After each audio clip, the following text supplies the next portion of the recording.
Now, the concept of spirituality or spiritualism varies from people to people.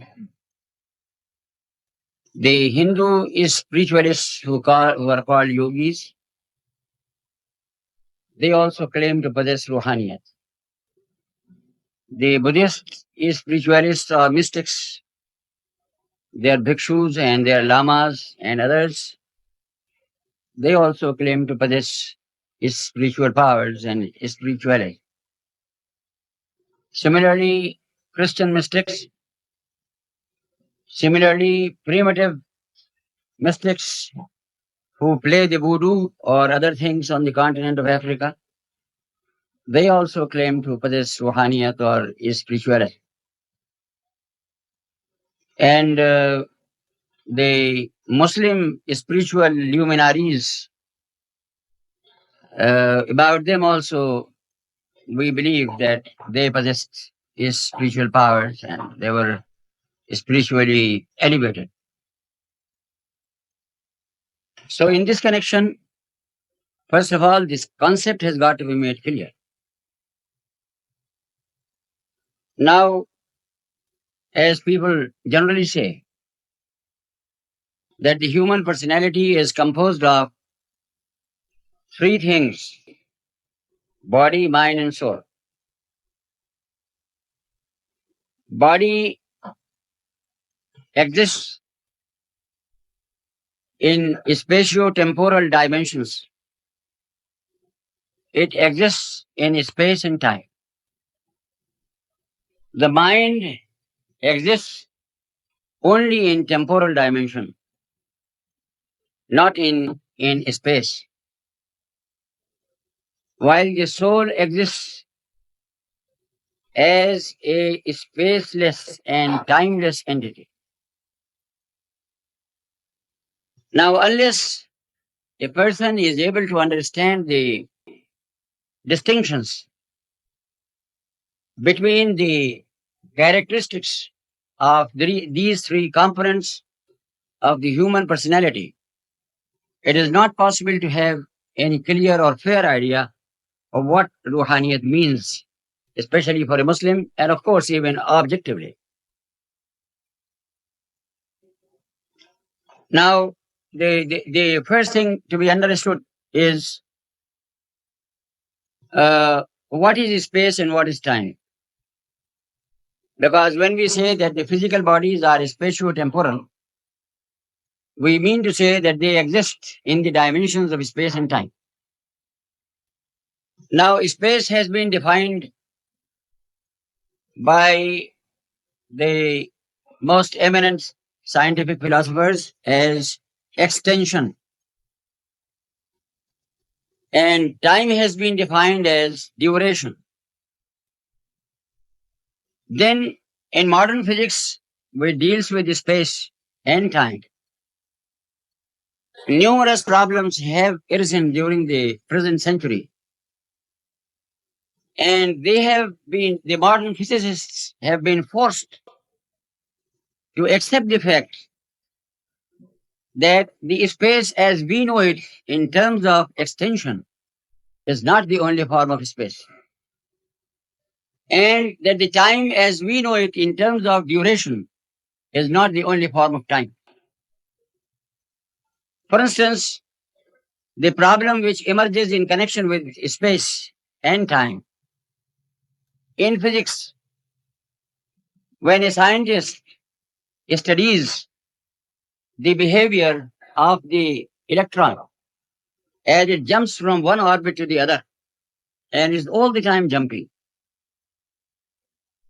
its behavior is this: that it exists on the orbit from where it takes the jump.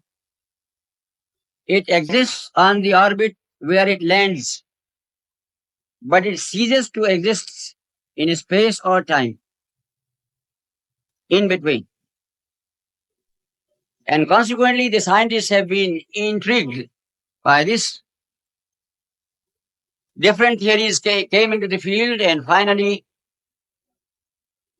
it was Whitehead, the British scientist and physicist and philosopher, who finally came to the rescue and said that the electron in the intervening space and time between one orbit and the other exists in the fifth dimension. Now here comes the question. You want to ask me about Ruhaniyyat. You see, you will have to go with me through all these problems. Now we have now come to the problem of dimensions. And we are talking only of space and time. In connection with dimensions, to be very simple, every physical thing has three physical dimensions: length, breadth, and thickness. This is according to Newtonian physics, or the physics of Muslim masters of Isaac Newton. But during the present century, Einstein came forward to challenge it. And he said that every physical body exists in four dimensions, and time is the fourth dimension. Now, the behavior of between the sun and the moon and the earth, it is not something existent by itself. It is not something tangible. It is only a relation. It is not something tangible like the microphone. It is not even something tangible like a human idea or thought in the mind. It is pure duration, and that duration comes into existence through the relationship of the sun and the earth and the moon. When they go in for anatomy of time, anatomy of serial time, the doctor has taken the chair, he is an anatomist, so I should speak about the anatomy of time. Time is composed, according to them, of individual nows. And now, N-O-W, it is composed of individual nows, as a line in geometry is conceived to be composed of points. Now, just as the points which go to constitute space, all space is made up of points. But when you ask a scientist what is a point, he says a point is that which has no length and no breadth and no thickness. Then you ask him the question, what is a line? He says that a line is an aggregate of points, but it has length, no breadth and no thickness, but it has length all the same. Then you ask him the question, if there is no length in a point, if the length in a point is zero, then zeros ad infinitum equal to zero. 1 million zeros are equal to zero. You see? Then from where does this come in? Here again comes this problem of the mystic problem. It's right there in the foundations of science. You see, a line is composed of points, and a point has zero length, but a line has got length. Then four lines make a square. A square has length and breadth, no thickness, of course. But a square is made up of lines. The lines are made up of points. Point has no length and no breadth. From where has this length and breadth come into the square? Then 6 squares go to make a cube. A cube is a solid body. A cube is a solid body. The cube has length, breadth, and thickness. The cube is made up of squares. The squares are made up of lines. The lines are made up of points. And a point has no length and no breadth and no thickness. Which in the final analysis, every cube is made up of points. Here we are talking of space. So the foundations of space is zero entity. Then from where this tangibility in space or in physical bodies?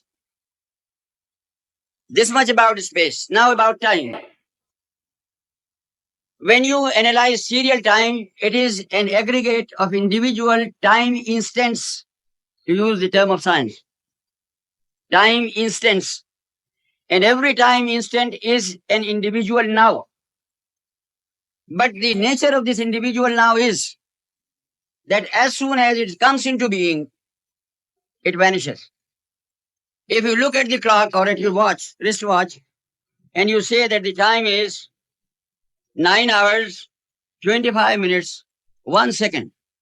Now, the moment you say this one, you perceive this 1 second, it is not there and it will never come back. This instant of time will never return. It has passed into oblivion and it has passed into death. So the moment time comes into existence, it dies. This is serial time. Here again, the mystic element comes in. If time is constituted of time instants which are of zero value as regards duration, then from where does come the permanence in the existence of those things which are spatio-temporal? Where from does come the permanence in history?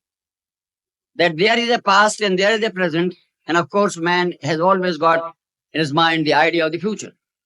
What is it that contains this past, present, and future? So the philosophers try to go beyond serial time. They say that serial time is not the only form of time. There is another form of time also, and that is universal time. Universal time is the vehicle which holds serial time, which holds the past and the present and the future as a unity, as an organic unity. And unless past, present, and future are viewed as an organic unity, it will be impossible for human beings to understand life. It will all be a state of confusion. Now, physical science is possible for human beings. Physical science would not be possible until and unless there is an element of permanence in time and in space. What is that element of permanence? Science cannot give an answer. And so the mystic comes in. And he takes up that thread from where the physical scientist leaves it. I'll stop this talk right here on this point, then go to another point in this connection. It is said that man is composed of the body and the mind and the soul. It has been believed in by all the human communities of the world, except the modern materialists, the modern behavioristic psychologists, the exponents of the school of psychology, which is called behaviorism or mechanistic psychology. They say that even mind does not exist. It is only the brain which exists. And the brain works as a computer system. Somehow. If you ask them how, they say somehow. And what you call the mind is only a fantasy. Then if you ask them, what about the ideas and what about memory? They say that the brain secretes thoughts as the liver secretes the bile.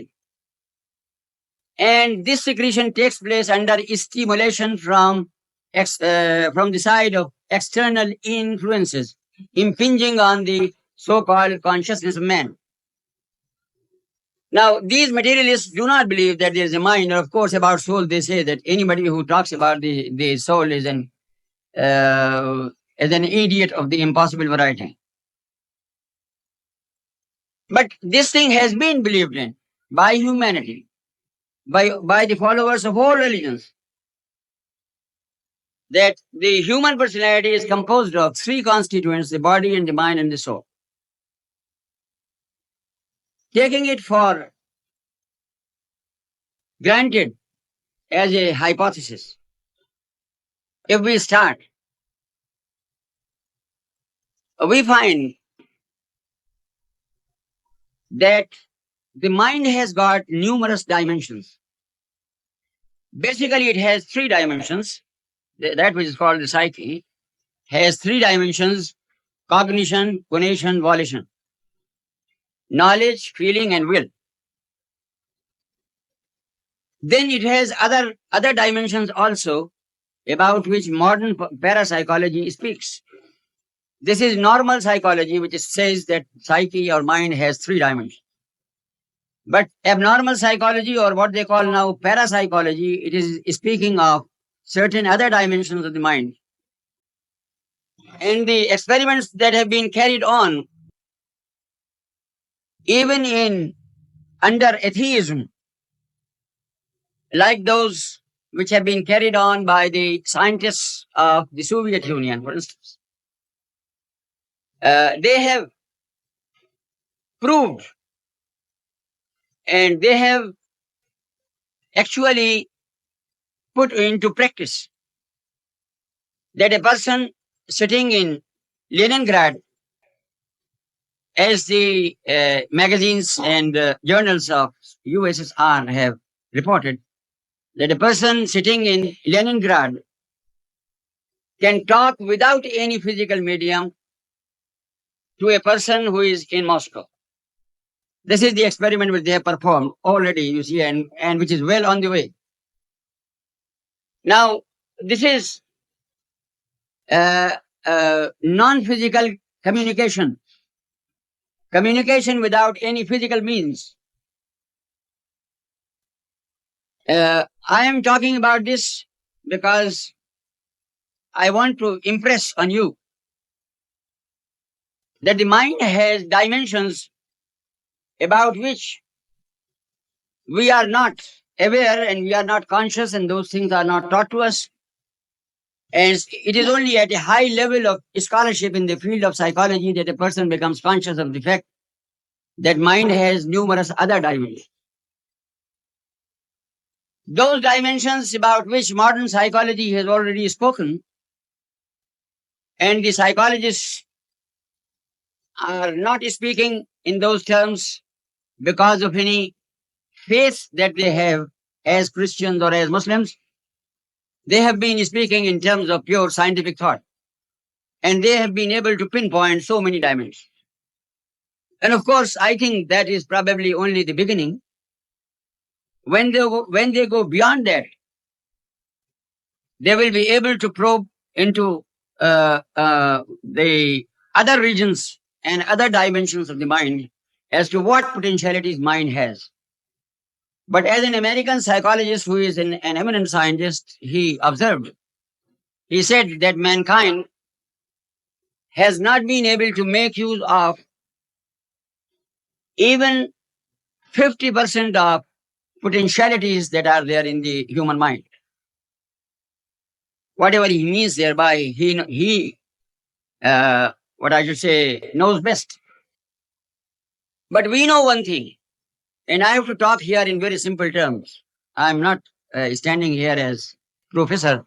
I'm standing here as Maulana Fazlur Rahman Ansari, speaking to an audience. I would not like to take you into details. But one thing is very certain, and that is within the experience of every human being. The cognitive side of the psyche or the mind, the knowledge side, can be developed by human beings and has been developed, where miracles have taken place in the domain of thought. That is very well known. I mean, say the mind of Einstein was not the same, or development of the mind of Einstein was not the same as that of XYZ, of the ordinary human beings. Now, here is a whole scale by which we can judge how this particular aspect of the mind can be evolved, developed, and we can progress in this direction, particular direction, and achieve great results simply in the domain of thought that we know. Now, process of knowledge is from the known to the unknown. So those realms of mind which are unknown or which might be fundamentally unknown, about them we will have to go from the side of what is known. Now, in connection with the feeling side of the mind, those who are students of psychiatry know that different types of phenomena which take place simply because of disturbance in the emotional side of the psyche. And disturbance in the emotional side of the psyche can even bring about physiological changes and physical consequences. A man who gets a shock, mental shock, in the feeling side of his mind may die without any physical reason. A man who gets some enjoyment from something, his physical appetite and other physical factors develop healthily just because of the effect of that emotional side of the psyche. Here, the cause and the effect are different. The cause is emotional, effect is physiological or physical. Now, if this can be developed to the same heights that mankind has been developing in general, the cognitive side of the mind, then you will come across phenomena which you might not have conceived. And those who are called mystics, or those who are called that they possess spiritualism or spirituality, many of them work on this side of the mind, that is the feeling side. If you read the writings of the mystics, you will find that this feeling side is well emphasized there. The greatest emphasis is on the feeling side. Then if you come to yoga, for instance, you find that the entire emphasis of yoga is on the third dimension of the mind, and that is the will. If you had the occasion of reading books on yoga, you find that they give you exercises whereby you can subject your will to a tension, to a sort of tension, whereby you can bring forth the potentialities that are hidden in the will. It is called uh, development of willpower.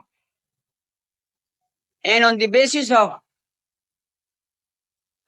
this, the Hindu yogis or and even Buddhist yogis, both of them, they are able to demonstrate things before the people which are considered by them to be nothing short of miracles. For a common man, miracle is an occurrence which is beyond him, or which is beyond his conception, abnormal, beyond his reach, you see. He says that it is a miracle. Although all these feats which are performed on the basis of the cognitive side of the mind, or on the basis of feeling side of the mind, or on the basis of the volitional side of the mind or the will, none of these phenomena are in any sense of the word miracles, because they follow an immutable law, and anybody can perform those feats who undergoes that training. Uh, on this basis, I would say that the word Ruhaniyyat, which has been put down here in the question, is vague. Ruhaniyyat is based on Ruh, and unless there is a certain dimension of the Ruh or the soul which is operative and which functions in at a particular level, the word Ruhaniyat cannot be used, and is being used by people in a very confused manner. You may use the word mystical, or you may use the word psychical,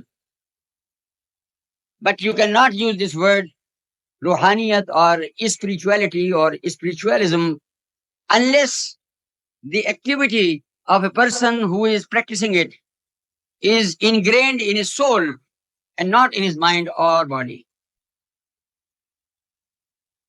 Here then we come to the distinction that has been laid down by the Muslim Sufis between yoga and other things of that type and their own pursuit.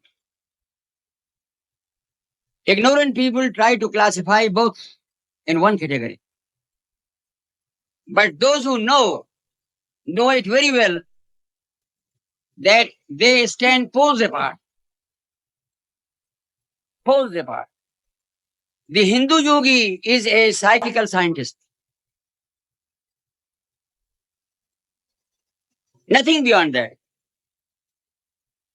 In his emotional side, he is a coward. Without meaning any insult to him, I am using the word scientifically. He is a coward because his philosophy is the philosophy of escape. The Hindu yogi and the Buddhist yogi, both of them want escape. Christian mystic wants escape. Their philosophy is that of escape or withdrawal. Withdrawal from the world, from the activities of the world. The basis is asceticism. And consequently, without meaning any insult to the Hindu mystics or Buddhist mystics, I'd say that this is the process of cowardice. The Sufi believes just the contrary. His philosophy is absolutely different. He is a believer in one God. He regards God as the really real in terms of philosophy, or the only reality, and as the source of all life and light and wisdom and beauty and truth and justice and of everything good in this world. The doctrine of the Sufi is to cultivate love for God. He is God intoxicated.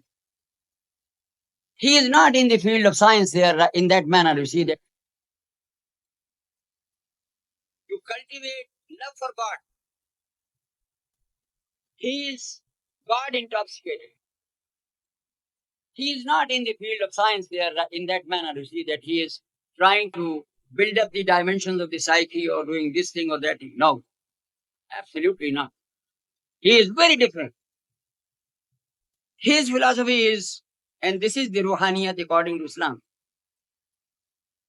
His philosophy is that this entire universe and the human being, everything, whatever blessings it possesses, all those blessings come only from one source. They come only from one God or Allah subhanahu wa ta'ala. That God is most beautiful, that God is most majestic, that God is most wise, and so on. And consequently, the Sufi argues, or the Islamic spiritualist argue, if a rose flower is so beautiful, or if so many things in nature they are so beautiful, how beautiful must he be who has created this beauty? If certain human beings are so wise, how wise must he be who has created these wise beings? If certain human beings are so powerful, how powerful must he be who has created these powerful beings? So on he goes. This is the quest of the Sufi. He looks at creation, a divine piece of art, as a divine piece of art. And through creation, he goes to the love of God. And in his love, he wants to embrace God, so to say. Of course, God is infinite and man is finite. He can never embrace him. But you see, love always creates this situation that the lover wants to own and possess the beloved. That is the goal of love, to possess. And so long as the beloved is out of reach, the lover remains in a state of storm, in a state of stormy attitudes. He is worried and he is grieved and he writes an elegy and goes out in the wilderness and cries the name of his beloved as Majnun used to do about Layla, or others who have been classical lovers among human beings. So consequently, when a human being takes to this, not to find out what are the dimensions of the psyche and what are the dimensions of a certain material thing, he says, I want to know the very creator of all these things. These are all fleeting things. These are all mere sport. Nothing. I mean, say if I can communicate from here to my home in Karachi, just nothing. I can communicate through the wireless, or sometime later I'll be able to communicate through the uh, Kelly star system, communicate anywhere with the world, or I might communicate, if not through the electronic particles, then through some other particles which are mystical and mystifying. The Sufi says all this is a vain quest. Search out him who has created this world, who is the source and the embodiment of all good and of all excellence and of all perfection. So you will be able to distinguish between a Sufi and the mystics, and never make this mistake of using this vague term Ruhaniyyat. The Sufi also does not believe in Ruhaniyyat. The only thing he believes in is God. God is everything for him. Number two, in God's creation, the Holy Prophet Muhammad alayhi salatu wasalam is everything for him, because he forms the medium between him and God.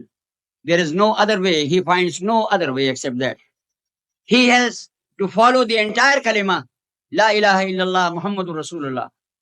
So when he goes in search for God, he finds that he cannot reach there until and unless he takes full help from the spiritual dynamo and the dynamic spiritual personality of the Holy Prophet Muhammad alayhi salatu wasalam. Now in this quest, we can use the term Ruhaniyat only on one ground. And that ground is that, as I told you in the beginning, the body is spatio-temporal. The mind is temporal. The soul is spaceless and timeless.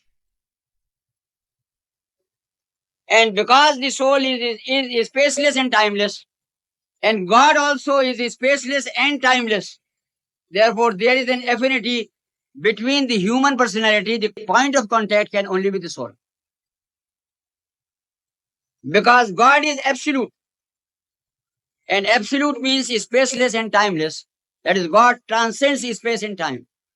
God transcends the limitations of space and time. And the soul is spaceless and timeless. Therefore, the affinity that exists is between the soul and God. And consequently, this entire journey is undertaken by the Sufi on the wings of the soul. And the energy which is consumed in this journey is the energy of love. The fuel which he uses for this pilgrimage to fly to greater and greater heights in quest of God, that fuel is love or ishq. I am going on talking only on this first question, but I don't know. It's a very complicated question. I don't know how far I have been able to clarify this term Ruhaniyat, because the question is, what is Ruhaniyat? Ruhaniyat in Islam is to become the slave of God. And there is no way open for any sensible human being but to adopt this syllable. And what happens? May I tell you what happens and what is the real process? I'll illustrate it to you by way of an example. I'll give you two examples. The first example is how this Ruhaniyat is acquired, or this godliness, or whatever you may say, is acquired in Islam. You see, Ruhaniyat is acquired, or as compared to God, is justness. So the Sufi has got to negate himself. I am nothing. And of course, we are nothing as compared to God, because God alone has got the absolute existence. Absolute existence. He alone has got the absolute reality. If we are, then we are only relatively real.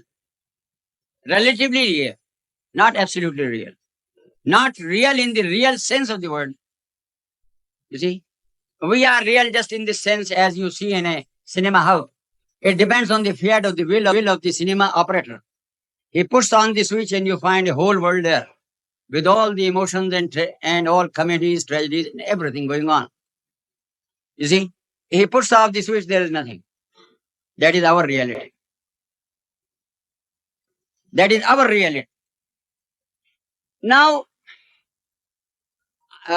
in Sufi terminology, I must say, the Sufi says that in my own self I am dead. In my own self I am a dead thing. My life consists in living in God, through God. If you cannot understand the word in God, of course the Quran has used this word, in God, but probably you will not be able to understand it properly. Through God. Now, take up an experiment from physics. The sun, imagine the sun on the sky. What are the two fundamental qualities of the sun which you observe? Heat and light. Heat and light. All right. Take a convex lens. Convex lens. The convex lens possesses neither heat nor light. All right. Focus the convex lens before the sun. The moment you focus this dead convex lens before the sun, a sun emerges on the surface. An image of the sun emerges on the surface of that convex lens. Its light is so dazzling that you cannot concentrate your gaze on this sun, which has come into being. And if you keep it focused there, then it will also give heat.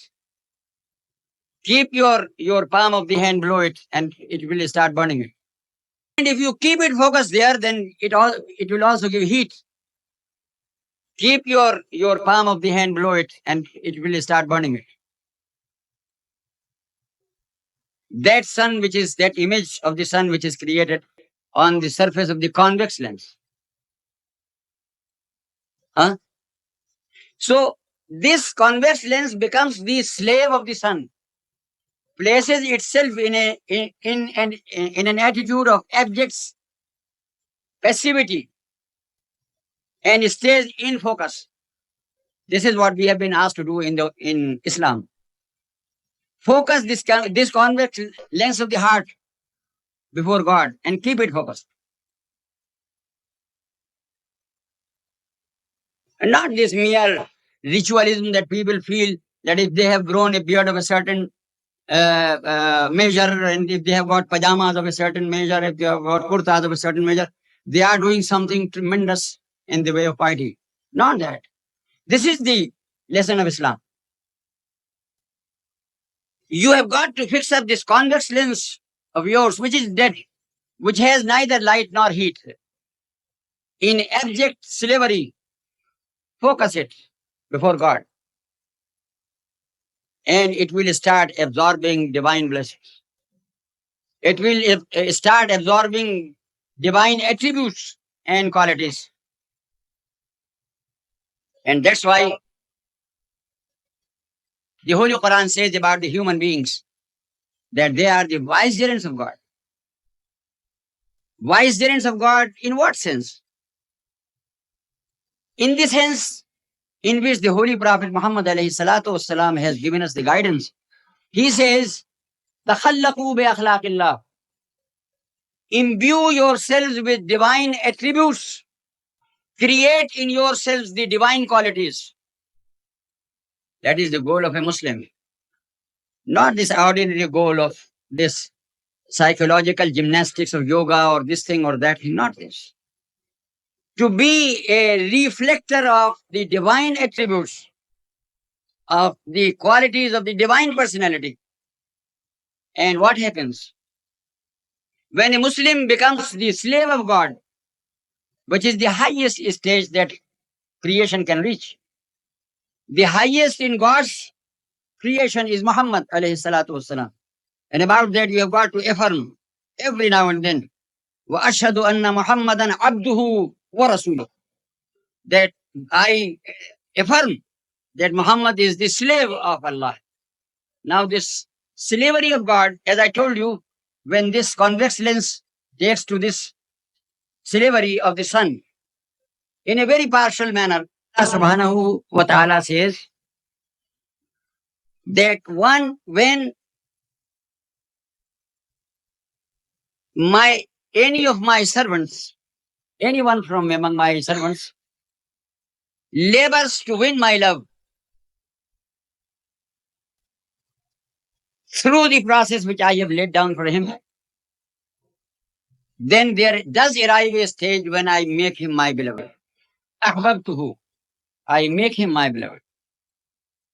And when I have made him my beloved, then I become his eyes with which he sees. I become his ears with which he hears. I become his tongue with which he speaks. I become his hands with which he holds.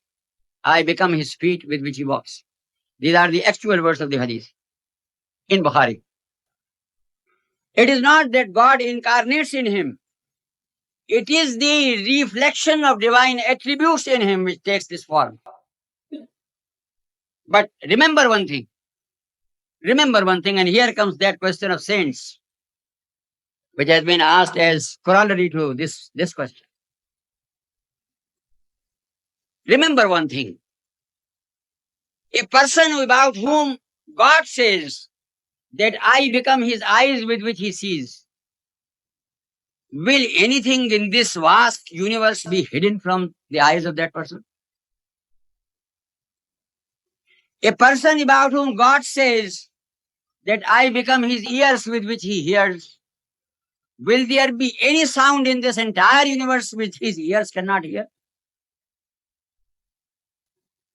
And in the same manner about all other things.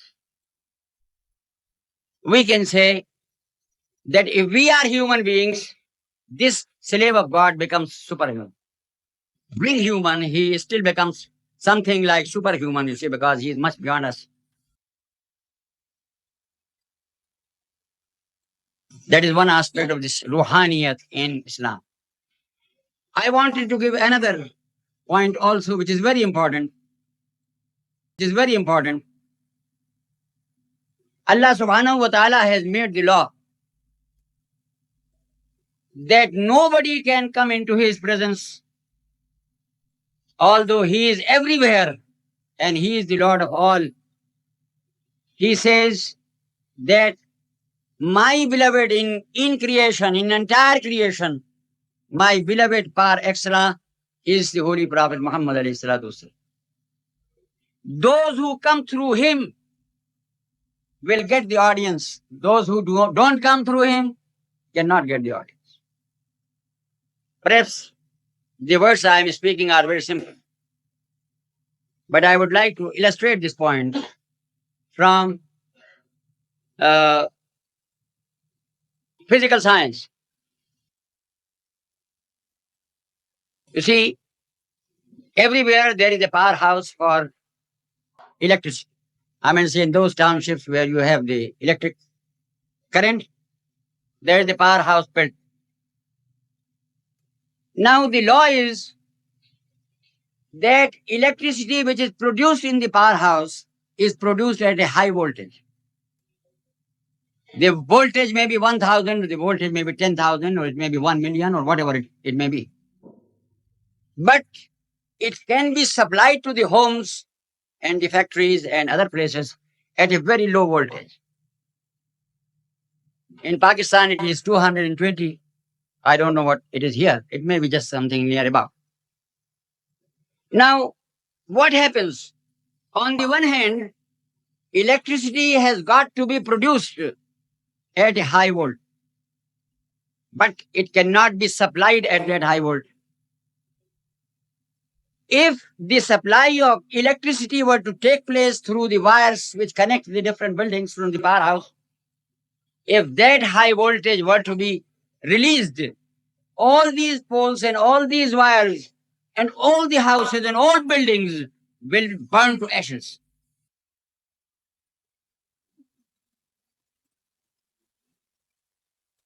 That is a well-known fact of science. What do they do? When they find all these facts, what do the scientists do? They do this, that they produce electricity as they are compelled to do at a high voltage. Then they establish transformers. These transformers bring down the voltage at each level. The first transformer cuts it into half. The second transformer cuts the voltage into 1/4, and like that until it comes to 220 or 30, whatever it is, and then it can be used. Then alone it is allowed to go into the home. Otherwise not. Understood? I think it is very simple. Now, the entire life of everything in this universe, in all dimensions, for that there is only one powerhouse, and that is the personality of God. The personality of God is the powerhouse from which life and light and beauty and knowledge and everything flows. So his blessings must flow into this universe and everything of this universe, in order that this universe and the things of this universe can function and can remain alive. But the Quran says that the radiations of this powerhouse are so infinitely powerful that once the very great prophet Musa alayhi salam, who is one of the very eminent prophets of God, and who is Kalimullah, who could directly converse with God, this great man, he pleaded with God, I just want to have a little view, a glimpse of your majesty, O God, your majesty personality. The words of the Quran are, Rabbi Arini, O Lord, show thyself to me. What did God answer? He said, Lantarani, you can never see me, O Moses. You are not capable of it. وَلَكِنْ انظُرْ إِلَى الْجَبَلِ فَإِنِ اسْتَقَرَّ مَكَانَهُ فَسَوْفَ تَرَانِي. Just because you are my messenger, I don't want to hurt your feelings. But the actual fact is that you are incapable of it. Just look at the mountain, which is so solid and rocky, black rocks. These stiff black rocks, I will cast just a little image of my glory. Witness this. If this mountain can bear the impact of my radiations, the slightest degree, you might also desire. Because you are, after all, superior to a mountain as a personality. وَلَكِنْ انظُرْ إِلَى الْجَبَلِ فَإِنِ اسْتَقَرَّ مَكَانَهُ فَسَوْفَ تَرَانِي. فَلَمَّا تَجَلَّى رَبُّهُ لِلْجَبَلِ جَعَلَهُ دَكًّا وَخَرَّ مُوسَى صَعِقًا. When that small glimpse of the radiations of the personality of God fell on Mount Sinai, that portion where it fell was turned into ashes. And its vibrations that were created, although Moses was standing at some distance and they had not fallen on him, those vibrations make him faint and he fell. I must say this, we know about the atomic blast, that wherever atomic blast takes place, then in that particular area, it turns everything into ashes. But even outside of that particular area, its radiations have a very devastating effect on the human beings. So the Quran says that Moses fainted. And when Moses got up, فَلَمَّا when he regained his consciousness, قَالَ, he said, Subhanak. Glorious thou, O Lord. Inni tubtu ilayk. I repent from what I said. I'll never ask thee again for this. This is Quranic testimony. I'm not talking in terms of fiction. This world, nothing is in this world is capable of bearing the impact. And therefore, God Almighty, out of His mercy, created the first transformer. And the first transformer in this entire creation is the personality of the Holy Prophet Muhammad alayhi salatu wasalam. When the Holy Prophet Muhammad alayhi salatu wasalam says, as we read in Sahih al-Bukhari, when he says to one of his companions, Sayyidina Jabir, "O Jabir, the first thing that God created in this entire creation was the light of Muhammad alayhi salatu wasalam." This is the cosmic aspect, the transcendental dimension of the personality of the Prophet, about which I am speaking. This cosmic Muhammad, or the Noor-e Muhammadi as it is called in Muslim thought, this which was the starting point and which is the foundation of this entire universe, is a part and parcel of the personality of historical Muhammad. Remember this. People saw him as a human being, definitely so. But this historical personality is a part and parcel of the same cosmic personality which was there at the dawn of creation. And it is this personality which is the first transformer. This personality alone has the capacity in entire creation to absorb the radiations of the personality of God directly. The Quran bears witness. While it speaks of Musa alayhi salam, in those terms, it speaks about the Holy Prophet Muhammad alayhi salatu wasalam in connection with his Mi'raj.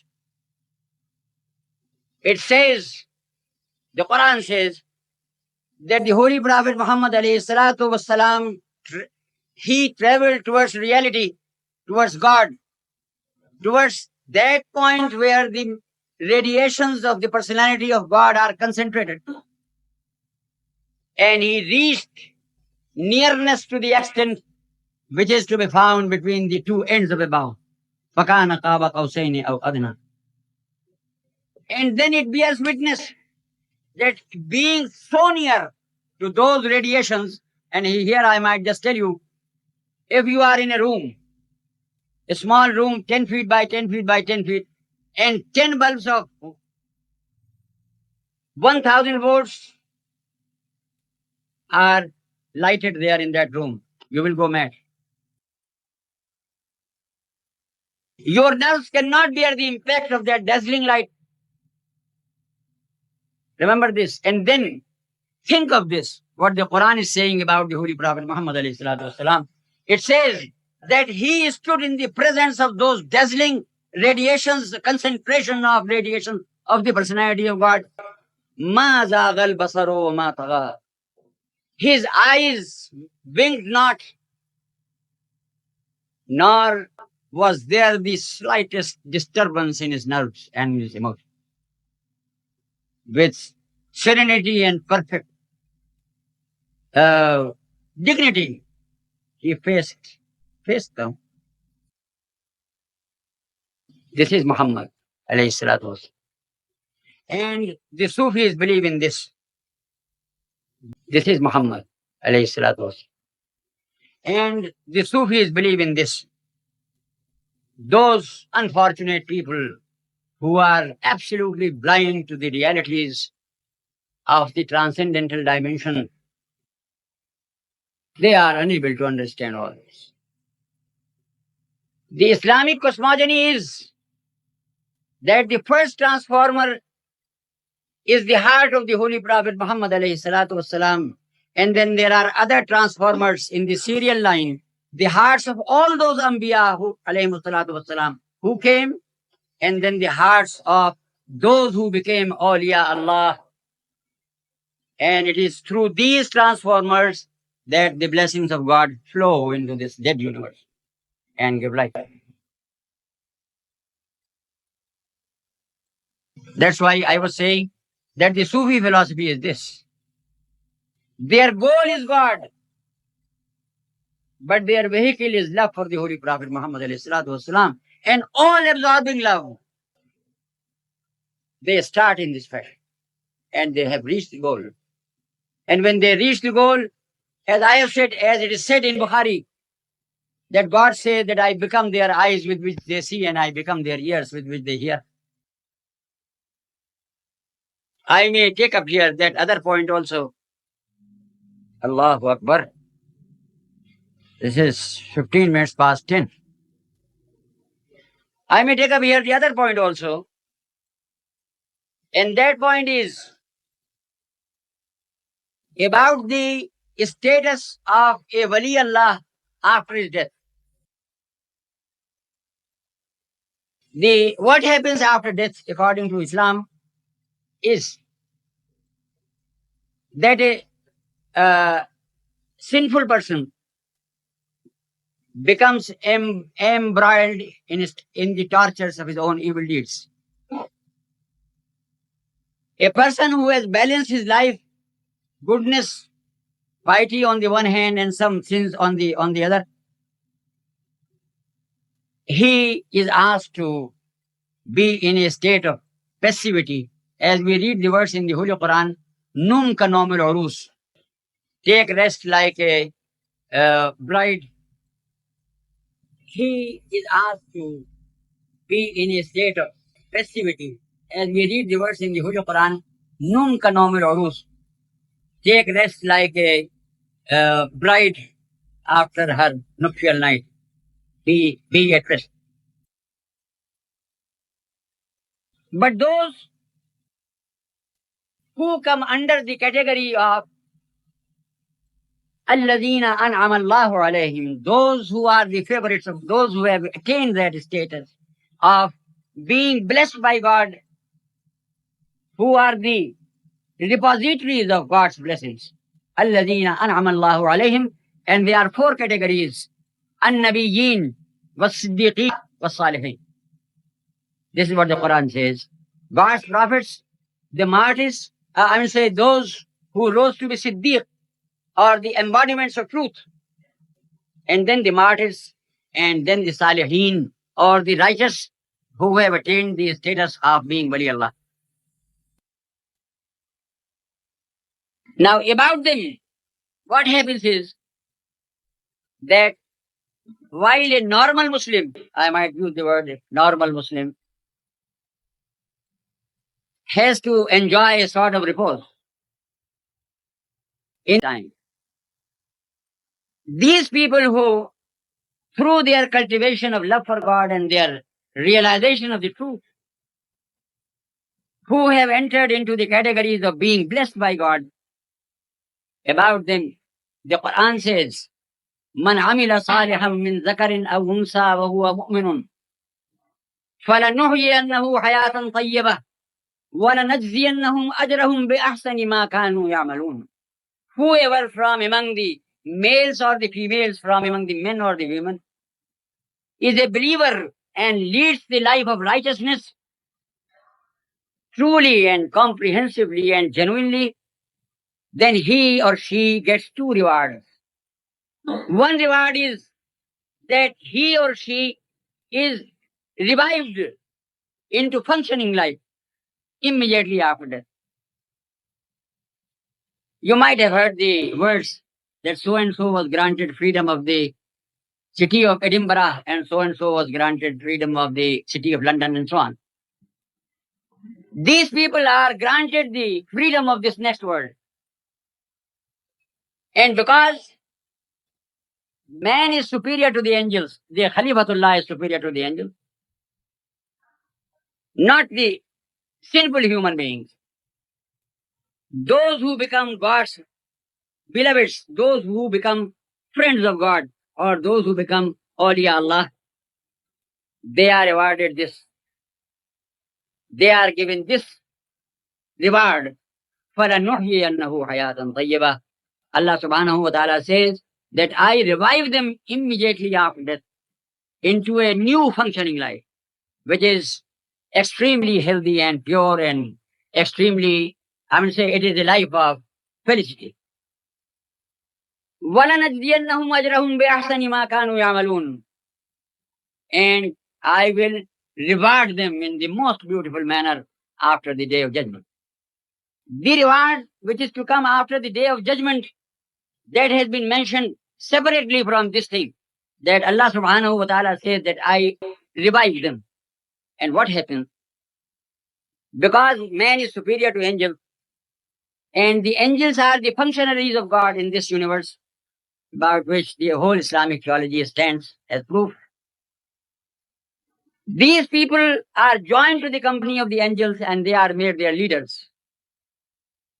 These awliya Allah become the leaders of companies of angels because they are superior to the angels. And they become functionaries and they have the freedom.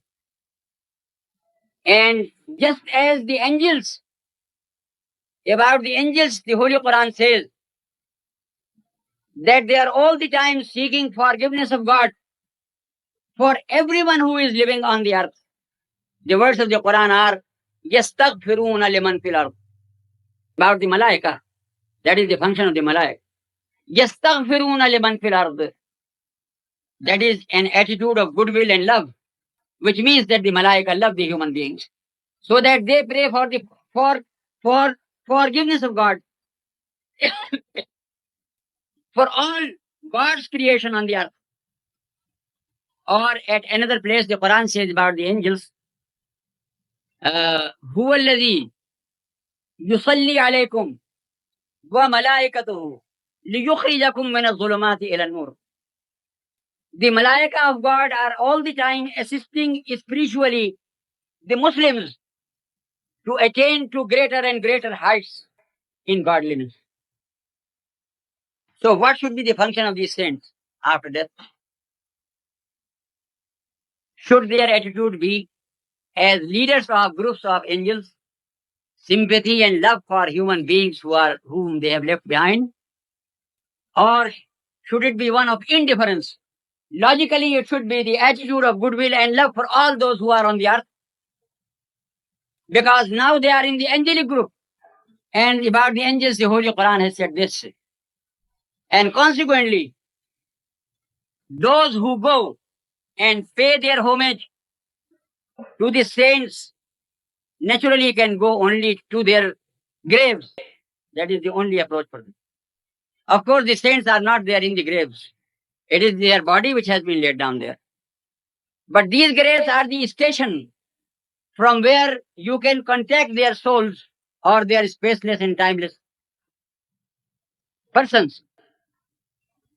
Anybody who goes there and pays homage to them, they cannot be so discourteous as not to be in a mood to help them by God's grace. They have been appointed to help. This is their prerogative. This is the special reward which they have earned from God. They are not like other Muslims or other human beings who are of the ordinary type. And consequently, human beings can derive benefits by going there.